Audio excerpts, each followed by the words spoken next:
ತಗೊಳ್ಳೋದು, ಎಡಮುಗಿನ ಒಳ್ಳೆಯದು ಉಸಿರು ಹೊರ ಹಾಕೋದು. ಇದನ್ನೇ ನಿರಂತರವಾಗಿ ಅರ್ಧ ಗಂಟೆ ಮಾಡಬೇಕು. ಅರ್ಧ ಗಂಟೆನೇ ಹೋಯ್ತು ಇಲ್ಲಿ ಈ ಪ್ರಾಣಾಯಾಮ ಮಾಡೋಕೆ. ಇನ್ನು ಅರ್ಧ ಗಂಟೆ ಸೂಕ್ಷ್ಮ ಅಭ್ಯಾಸ ಅವು ಇವು ಮಾಡ್ಕೊಂಡು 1 ಗಂಟೆ ಮುಗಿಸ್ಕೊಂಡ್ಬಿಡ್ಬೇಕು. ಮತ್ತು ನಾಳೆ ಒಂದಿನ ಬೇರೆ ಬೇರೆ. ಇದೆಲ್ಲ ಬೆಳಿಗ್ಗೆ ಎದ್ದ ತಕ್ಷಣ ಮಾಡಬೇಕು? ಬೆಳಗ್ಗೆ ಸಾಯಂಕಾಲ ಯಾವಾಗ ಬೇಕಾದ್ರೆ ಮಾಡ್ಕೊಳ್ಳಿ. ಬೆಳಗ್ಗೆ ಸಾಯಂಕಾಲ ಊಟ ಆಗಿರಬಾರ್ದು. ಊಟ ಆಗಿ ಕನಿಷ್ಠ 4 ತಾಸು ಆದ್ರೆ ಆಗಿರಬೇಕು. ಅವಾಗ ನಾವು ಮಾಡಬೇಕು. ಈಗ ನೈಟ್ ಮಾಡ್ಬೇಕಂದ್ರೆ ಊಟ ಮಾಡಿ ಅವಾಗ ತಾನೇ ಮಾಡಿರ್ತಾರೆ? ನೈಟ್ ಮಾಡಬಾರ್ದು ರೀ. ನೈಟ್ ಇಲ್ಲ.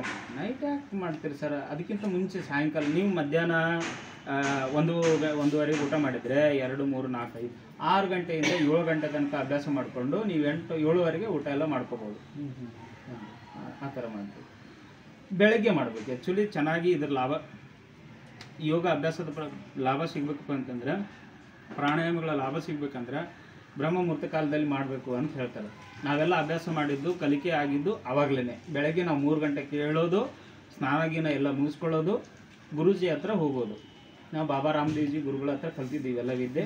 ಸತತವಾದ ಪ್ರಯತ್ನದಿಂದ ಆ ಪ್ರಾಣಾಯಾಮಗಳ ಚಮತ್ಕಾರ ಮಹತ್ವ ಗೊತ್ತಾಗಿದ್ದು, ಅವರು ಹೇಳಿರ್ತಕ್ಕಂತೆ ಚಾಚು ತಪ್ಪದೆ ಮಾಡಿದ್ದು. ನಾವು ಕೆಲಸ ಏನಂದ್ರೆ ಗುರುಗಳು ಏನು ಹೇಳ್ತಾರೋ ಅದನ್ನು ಮಾಡುವಂಥದ್ದು ಅಷ್ಟೇ ಇತ್ತು. ಬೇರೆ ಥಿಂಕ್ ಮಾಡ್ತಿದ್ದಿಲ್ಲ. ಯಾಕಂಗೆ ಮಾಡಬೇಕು ಅನ್ನುವಂಥ ಪ್ರಶ್ನೆಗಳು ಇಲ್ಲ. ಮಾಡಬೇಕು. ಗುರುಗಳು ಹೇಳ್ಯಾರ ಇದನ್ನು ಮಾಡಿದರೆ ಆಗುತ್ತೆ, ಮಾಡೋದಷ್ಟೇ. 100% ಆಗುತ್ತೆ. ಯಾವುದೇ ಕಾಯಿಲೆ ವಾಸಿ ಆಗಬೇಕಾಗಿತ್ತಂದ್ರೆ ಅದ್ರ ಮೇಲೆ ಲಕ್ಷ್ಯ ಇಟ್ಕೊಂಡು ಆ ಒಂದು ಆಸನ ಮತ್ತು ಪ್ರಾಣಾಯಾಮಗಳ ಮೇಲೆ ಕ್ರಮ ಮತ್ತು ವಿಧಿಗಳ ಅನುಸಾರವಾಗಿ ಮಾಡ್ತಾ ಹೋದಂತೆಲ್ಲ ಆ ಕಾಯಿಲೆ ಆಟೋಮೆಟಿಕ್ಕಾಗಿ ಸಂಪೂರ್ಣವಾಗಿಯೂ ಕೂಡ ನಿವಾರಣೆ ಆಗುತ್ತೆ. ನಾವು ಯೋಗಿಗಳು ಹೇಳ್ತೀವಿ, ಯಾವುದೇ ಕಾಯಿಲೆ ಇರಲಿ ಅದು ಸಂಪೂರ್ಣವಾಗಿ ವಾಸಿ ಆಗುತ್ತೆ, ಗ್ಯಾರಂಟಿ ಕೂಡ ಕೊಡ್ತೀವಿ.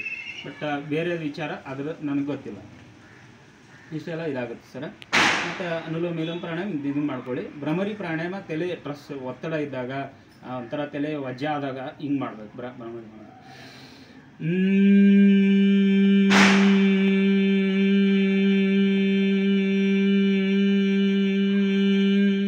ಕೊನೆ ಉಸಿರು ಇದು ಆಗುತ್ತಂತ ಮಾಡ್ಬೇಕು. ನೀವು ಉಸಿರು ತಗೊಂಡು ಭ್ರಮರಿ ಪ್ರಾಣಾಯಾಮ ಅಂತ ಕರಿತೀವಿ. ಭ್ರಮರಿ ಅಂದರೆ ಗುಂಗಾಡಿ ಹುಳ ಅಂತ ಹೇಳಿ ಕರೀತಾರೆ. ಭ್ರಮರಿ ಹುಳು ಥರನೇ ಸೌಂಡ್ ಬರೋ ಕಾರಣಕ್ಕಾಗಿ ಇದನ್ನು ಭ್ರಮರಿ ಪ್ರಾಣಾಯಾಮ ಅಂತ. ಯಾವ ಏನು ಪ್ರಾಬ್ಲಮ್ ಆದಾಗ? ತಲೆ ವಜ್ಜ ಆದಾಗ, ತಲೆ ನೋವು ಕೂಡ ಬಂದಾಗ, ಅಥವಾ ಬೆನ್ನು ನೋವು ಕೂಡ ಇದನ್ನು ನಿವಾರಣೆ ಮಾಡ್ತೀರಿ. ಇದು ಚೆನ್ನಾಗಿರುತ್ತೆ. ಈ ಥರ ಮಾಡ್ಕೊಡುತ್ತೆ. ಹಾಗಾಗಿ ಬೇಕಾದಷ್ಟು ಕಾಯಿಲೆಗಳು ಯೋಗದಿಂದ ವಾಸಿ ಆಗುತ್ತೆ. ಹಾಂ ಅಲ್ವಾ? ಹೌದು. ರೋಗಕ್ಕೆ ಮತ್ತು ಇನ್ನೊಂದು ವಯಸ್ಸಿಗೆ ಅನುಗುಣವಾಗಿ ಮಾಡಬೇಕು. ಎಲ್ಲರೂ ಈ ಅಭ್ಯಾಸಗಳನ್ನು ಮಾಡಿಕೊಂಡು ದೇಹ ದಂಡಿಸ್ಕೊಂಡು ದೇಹವನ್ನು ಒತ್ತಡಪೂರ್ವಕವಾಗಿ ಇದನ್ನು ಮಾಡಬಾರ್ದು. ದಂಡಿಸಬಾರ್ದು. ಎಲ್ಲರಿಗೂ ಅನ್ವಯಿಸಲ್ಲ. ವಯಸ್ಸಿಗೆ ಅನುಗುಣವಾಗಿ ಮಾಡ್ತಾ ಹೋಗಬೇಕು. ಪ್ರಾಣಾಯಾಮಗಳನ್ನು ಇಷ್ಟೊತ್ತು ತೋರಿಸ್ಕೊಟ್ಟಿದ್ದು ಯಾವ ಏಜಿಂದ ಯಾವ ಏಜ್ವರೆಗಿದ್ದು?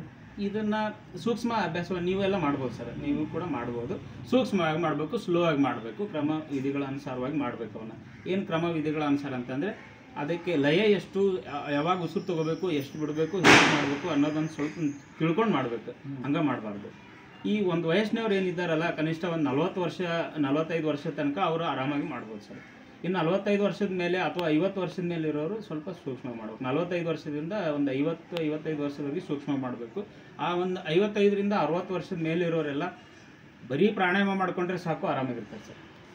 ಈಗ ಬರೀ ಇದು ಶುಗರ್ ಟ್ಯಾಬ್ಲೆಟ್ ಅದು ಇದು ತೊಗೊತಾ ಇರ್ತಾರೆ. ಅದಕ್ಕೆ ಇದಕ್ಕೆ ಏನು ಸಂಬಂಧ ಇಲ್ಲ. ಟ್ಯಾಬ್ಲೆಟ್ ಎಲ್ಲ ತಗೊಳಂಗೆ ತಗೊಳ್ಳಿ, ಇದನ್ನ ಮಾಡಂಗೆ ಮಾಡಲಿ, ಇದನ್ನು ಮಾಡಲಿ, ಅದು ಮಾಡಲಿ. ಎರಡು ಆಯುರ್ವೇದ ಗಿಡಮೂಲಿಕೆ ಅಥವಾ ಚಿಕಿತ್ಸೆ ಇನ್ಯಾವುದೋ ಗುಳಿಗೆ ತಗೊಳ್ತಿರ್ತೀರಿ, ಅದ್ರ ಜೊತೆಗೆ ಯೋಗನೂ ಸಾಥ್ ನೀಡುತ್ತೆ ಅಂದರೆ ಬೇಗ ಆ ರೋಗ ಕಂಟ್ರೋಲ್ ಆಗುತ್ತೆ, ಆರಾಮಾಗಿರ್ಬೋದು ಸರ್. ಇದು ರಿಸಲ್ಟ್ ಬರ್ಬೇಕಂದ್ರೆ ಕಂಟಿನ್ಯೂ 3 ತಿಂಗಳು ಕಂಟಿನ್ಯೂ ಮಾಡಬೇಕು, ಆಮೇಲೆ ಗೊತ್ತಾಗುತ್ತೆ ಸರ್. ಅದನ್ನ ಆಮೇಲೆ 3 ತಿಂಗಳು ಆದಮೇಲೆ ಇದನ್ನು ನಾನು ಯಾಕೆ ಬಿಡಲೇಬಾರ್ದು ಅನಿಸುತ್ತೆ. 100% ಸರ್. ಆರಾಮಾಗಿ ಇರ್ಬೋದು. ಆಮೇಲೆ ತಲೆಯೊಳಗೆ ಇರಲೇಬಾರ್ದು ನನಗೆ ಸಕ್ಕರೆ ಕಾಯಿಲೆ ಇದೆ, BP ಇದೆ, ಇನ್ಯಾವುದೋ ರೋಗ ಇದೆ ಅನ್ನೋದು ತಲೆಗೆ ಫಸ್ಟ್ ಇರಲೇಬಾರ್ದು. ಅದನ್ನು ತೆಗೆದುಹಾಕಿ ಮಾಡಬೇಕು. ನಾನು ಈ ನಿಸರ್ಗದೊಳಗೆ ಗಿಡಮೂಲಿಕೆಗಳು ಅಥವಾ ಪ್ರಾಣಿ ಪಕ್ಷಿಗಳು ಹೆಂಗದವ ಹಾಗೆ ಬದುಕಬೇಕು. ಅವು ಯಾವ ಕೆಲಸಕ್ಕೆ ಹೋಗಲ್ರಿ. ಅವು ಟೈಮಿಂಗ್ ಇಲ್ಲ, ಟೇಬಲ್ ಇಲ್ಲ, ನೋ ಟೆನ್ಷನ್, ನೋ BP, ಆರಾಮಾಗಿರ್ಬೇಕು. ಯಾವಾಗ ಆಹಾರ ಎಲ್ಲಿ ಹುಡುಕಿ ಯಾವ ಟೈಮಿಗೆ ಏನು ಬೇಕೋ ಅವಾಗ ಹೋಗ್ತಾವೆ, ಹಾರಾಡ್ತಾವೆ, ತೊಗೊತಾವೆ, ತಿಂತಾವೆ, ಮತ್ತೆ ಆರಾಮಾಗಿ ಇರ್ತಾವೆ. ಹಂಗೆ ನಾವು ಮಾಡಿದಾಗ ಮಾತ್ರ ನಮ್ಮ ಆರೋಗ್ಯ ಚೆನ್ನಾಗಿರುತ್ತೆ.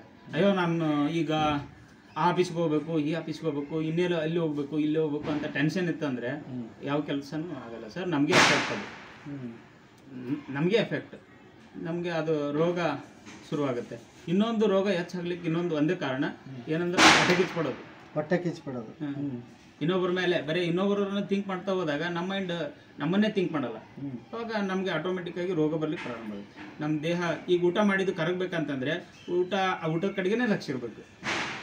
ಊಟ ಏನು ತಿಂತಿದ್ದೀನಿ, ಏನು ಮಾಡ್ತಾ ಇದ್ದೀನಿ, ಸ್ವಾದಿಸ್ಬೇಕು ಅದನ್ನು ಟೇಸ್ಟು. ಹಂಗೆ ಬದುಕನ್ನು ಕೂಡ ಸ್ವಾದಿಸಿದಾಗ ಮಾತ್ರ ನಮ್ಮ ಆರೋಗ್ಯ, ನಮ್ಮ ದೇಹ ನಮ್ಮ ಕಡೆಗೆ ಲಕ್ಷ್ಯ ಇರುತ್ತೆ, ಆರಾಮಾಗಿರುತ್ತೆ, ಯಾವ ಟೆನ್ಷನ್ ಇರಲ್ಲ, ಏನಿರಲ್ಲ. ಅವ್ರದವ್ರಿಗೆ ನಮಗೆ ಯಾಕೆ ಟೆನ್ಷನ್ ತೊಗೊಳ್ಳೋದು? ಇನ್ನೊಬ್ರದ್ದು ಯಾವಾಗಲೂ ತಲೆ ಕೆಡಿಸ್ಕೊಬಾರ್ದು. ನಮ್ಮ ಬಗ್ಗೆ ನಾವು ತಲೆ ಕೆಡಿಸ್ಕೊಂಡಾಗ ಮಾತ್ರ ಜೀವನ ಆರೋಗ್ಯವಾಗಿರುತ್ತೆ. ಓಕೆ, ಯೋಗದ ಜೊತೆಗೆ ಒಂದು ಒಳ್ಳೆ ಟಿಪ್ಸ್ ಕೂಡ ಕೊಟ್ರಿ. ಜೀವನ ಹೇಗೆ ಒತ್ತಡ ಇಲ್ದಂಗೆ ಬದುಕಬೇಕು ಅನ್ನೋದು ಕೂಡ ಸರ್. ನಮ್ಮ ಮತ್ತೆ ಇನ್ನೇನಾದ್ರೂ ಇದೆಯಾ ನೀವು ಹೇಳೋದು? ಏನಿಲ್ಲ ಸರ್, ಸಾಕಷ್ಟು. ಇಲ್ಲಿವರೆಗೆ ಬಂದು ನಮಗೆ ಅತಿಥಿಯಾಗಿ ಬಂದರೆ ನೋಡೋರು ಗುರುಗಳು ಬಂದಂಗೆ ರೋಗ ನಿವಾರಣೆ ಕೂಡ ಇವಾಗಲೇ ಅರ್ಧ ನನಗೆ ಖುಷಿ ಅನಿಸ್ತಾ ಇದೆ. ಕಂಟಿನ್ಯೂ ಮಾಡ್ತೀನಿ. ವೀಕ್ಷಕರು ಎಲ್ಲರೂ ಮಾಡಿ. ಇನ್ನೂ ಹೆಚ್ಚಿನ ಮಾಹಿತಿಗಾಗಿ ಲೈಫ್ ಬುಕ್ ಕನ್ನಡ ಸರ್ ನನ್ನ ಚಾನಲ್ ನನ್ನ ಚಾನಲ್ ಅದಕ್ಕಿಂತ ಅವರೇ ಸರ್, ಅವರೇ ಎಲ್ಲ ಭಾಳ ಪ್ರಯತ್ನ ಪಟ್ಟು ಮಾಡಿಸಿ. ಓಕೆ, ಇರಲಿ, ಅದನ್ನು ಕಟ್ ಮಾಡೋಣ. ನೀವು ಮಾತಾಡಿ ಸರ್. ಇಲ್ಲಿ ಭಾಳ ಚಂದ ಮಾತಾಡ್ತಾರೆ ಮುತ್ತಣ್ಣವರು. ನೋಡಿ, ಹರಿಸಿ, ಬೆಂಬಲಿಸಿ. ಯಾಕೆ ಅಂತಂದರೆ ಯೂಟ್ಯೂಬ್ ಅಷ್ಟು ಸರಳ ಅಲ್ಲ. ಆ್ಯಕ್ಚುಲಿ ನಾನು ಟ್ರೈ ಮಾಡ್ತಾಯಿದ್ದೀನಿ ಇವ್ರಂಗೆ ಮಾತಾಡೋದು ಕಲಿಬೇಕು ಅಂಥೇಳಿ. ಹೇಳ್ಬೇ ಯವ್ವ, ಏನಾಯ್ತು ಯವ್ವ ಅಂತ ಕೂತಿರಲ್ಲ, ಭಾಳ ಆತ್ಮೀಯವಾದ ಮಾತದು. ಹಂಗಾಗಿ ನಾನು ಬೇಕಾದಷ್ಟು ನಿಮ್ಮಿಂದ ಕಲಿಯೋ ಪ್ರಯತ್ನ ಮಾಡ್ತಾ ಇದ್ದೀನಿ. ಅದು ಹೊರ ಮಾತಲ್ಲ ಸತ್ಯವಾಗ್ಲೂ, ಅದು ಒಳ ಮಾತು ಸರ್. ಒಳ ಮಾತದು, ಮನಸ್ಸಿನ ಮಾತು. ಹಿಂಗೆ ಮಾತಾಡಬೇಕು, ಅದನ್ನ ಬಣ್ಣ ಹಚ್ಚಿ ಮಾತಾಡ್ಬೇಕಂತಲ್ಲ, ಹಿಂಗೆ ಮಾತಾಡ್ಬೇಕು. ಅಪ್ಪ ತಂಗಿಯಂದರು, ತಾಯಂದರು, ಅಣ್ಣ ತಮ್ಮಂದರು ಅವ್ರ ಜೊತೆಗೆ ಭಾವನಾತ್ಮಕವಾಗಿ ಸರ್. ನಾನು ಜನರನ್ನ ಹಚ್ಕೊಂಡಿದ್ದು ಮಾತಿನಿಂದ ಅಲ್ಲ ಸರ್, ಭಾವನಾತ್ಮಕದಿಂದ. ಬರೀ ಮಾತು ಅದು ಬರುತ್ತೆ ದೈಹಿಕವಾಗಿ, ಅದರ ಆಂತರಿಕವಾಗಿ ನನ್ನ ಮಾತು ನಂದು ಹಾಗೇ ಇರುತ್ತೆ ಸರ್. ಹೌದು, ಹಂಗಾಗಿ ನಮಗೂ ಖುಷಿಯಾಗುತ್ತೆ. ನೋಡಿ, ಬೆಂಬಲಿಸಿ, ಹರಿಸಿ, ಆಶೀರ್ವಾದ ಮಾಡಿ ಅಂತ ಹೇಳ್ತಾ ಇವತ್ತಿನ ಕಾರ್ಯಕ್ರಮ ನೀವೇ ಮುಗಿಸಿ ಸರ್. ಲೈಫ್ ಬುಕ್ ಕನ್ನಡದ ಈ ಎಪಿಸೋಡನ್ನು ಮುಗಿಸ್ತಾ ಇದ್ದೀವಿ. ಮತ್ತೆ ಮುತ್ತಣ್ಣ ಅವ್ರನ್ನ ಭೇಟಿ ಆಗ್ತಾ ಇರ್ತೀನಿ. ಅವ್ರ ಚಾನಲಲ್ಲಿ ಮತ್ತೆ ಕಾಣಿಸ್ಕೊಂಡಿದ್ದೀನಿ. ಹರಿಸಿ, ಆಶೀರ್ವದಿಸಿ ಅಂತ ಹೇಳ್ತಾ ಇವತ್ತಿನ ಎಪಿಸೋಡನ್ನು ಮುಗಿಸೋಣಲ್ಲ. ಮತ್ತೆ ಓಕೆ, ಮತ್ತೆ ನೀವು ನೋಡಿದ್ದೀರಿ ಬೆಲ್ಲದ ಬಸಮ್ಮ, 112 ವರ್ಷದ ಬೆಲ್ಲದ ಬಸಮ್ಮ ಕಥೆಯಲ್ಲಿ ನಾನು ಕಾಣಿಸ್ಕೊಂಡಿದ್ದೆ. ಅವರ ಚಾನಲ್ನಲ್ಲಿ ಕಾಣಿಸ್ಕೊಂಡಿದ್ದೆ. ಅವರೇ ಮಹಾಶಿವರುದ್ರಪ್ಪ ಸರ್. ಅವರು ನನಗೆ ಅದು ಹೇಗಾದರೂ ಏನಾಯ್ತು ಎಂತಾಯ್ತೋ ಗೊತ್ತಿಲ್ಲ, ಅದು ದೇವರಿಚ್ಛೆ. ಸುಮ್ಮನೆ ಒಂದಿನ ಕಾಲ್ ಮಾಡಿದೆ, ಅವ್ರ ಜೊತೆ ಮಾತಾಡಿದೆ. ಅವ್ರ ಜೊತೆಗೆ ನಾನು ಅವರ ಬಂಧು ಥರನೇ ಇವತ್ತಿನ ದಿವಸ ಅವ್ರ ಮನೆಗೆ ಬಂದು ಉಳ್ಕೊಂಡು ಅವ್ರ ಮನೇಲಿ ಊಟವನ್ನು ಸೇವನೆ ಮಾಡಿ ಅವ್ರ ಜೊತೆ ಕೂತ್ಕೊಂಡು ಮಾತುಕತೆ ಆಡಿ, ಯಾರೋ ಏನೋ ಎಲ್ಲಿ 400-500 ಕಿಲೋಮೀಟ್ರ್ ಪ್ರಯಾಣ ಮಾಡಿ ಬಂದು ಒಬ್ಬರ ಮನೇಲಿ ಕೂತ್ಕೊಂಡು ಉಳ್ಕೊಳ್ಳೋದಂತಂದರೆ ಅಷ್ಟು ಸುಲಭವಾದ ಮಾತಲ್ಲ. ಅದಕ್ಕೆಲ್ಲ ಒಂದು ಋಣಾನುಬಂಧ ಅನ್ನೋದು ಬೇಕಾಗುತ್ತೆ. ಆ ಬಂಧ ನನಗೆ ಸಿಕ್ಕಿದೆ ಅಂತ ಭಾವಿಸ್ತಾ, ಓಕೆ ವೀಕ್ಷಕರೇ, ಮತ್ತೊಂದು ವಿಡಿಯೋದೊಂದಿಗೆ ಭೇಟಿ ಆಗ್ತೀನಿ. 2 ಚಾನಲನ್ನು ಪ್ರೋತ್ಸಾಹ ಮಾಡಿ. Life book Kannada YouTube channel ಮತ್ತು ಬದುಕಿನ ಬುತ್ತಿ ಅಂತಕ್ಕಂತಹ ಚಾನಲನ್ನು, 2 ಚಾನಲನ್ನು ಲೈಕ್ ಮಾಡಿ, ಶೇರ್ ಮಾಡಿ, ಕಮೆಂಟ್ಸ್ ಮಾಡಿ ಅಂತ ಹೇಳ್ತಾ ಇವತ್ತಿನ ಕಾರ್ಯಕ್ರಮವನ್ನು ಮುಗಿಸ್ತೀನಿ. ಮತ್ತೊಂದು ವಿಡಿಯೋದಲ್ಲಿ ಭೇಟಿ ಆಗ್ತೀನಿ. ನಮಸ್ಕಾರ. ನಮಸ್ಕಾರ ಸರ್. Thank you. ಖುಷಿ ಆಯ್ತು. ಓಕೆ.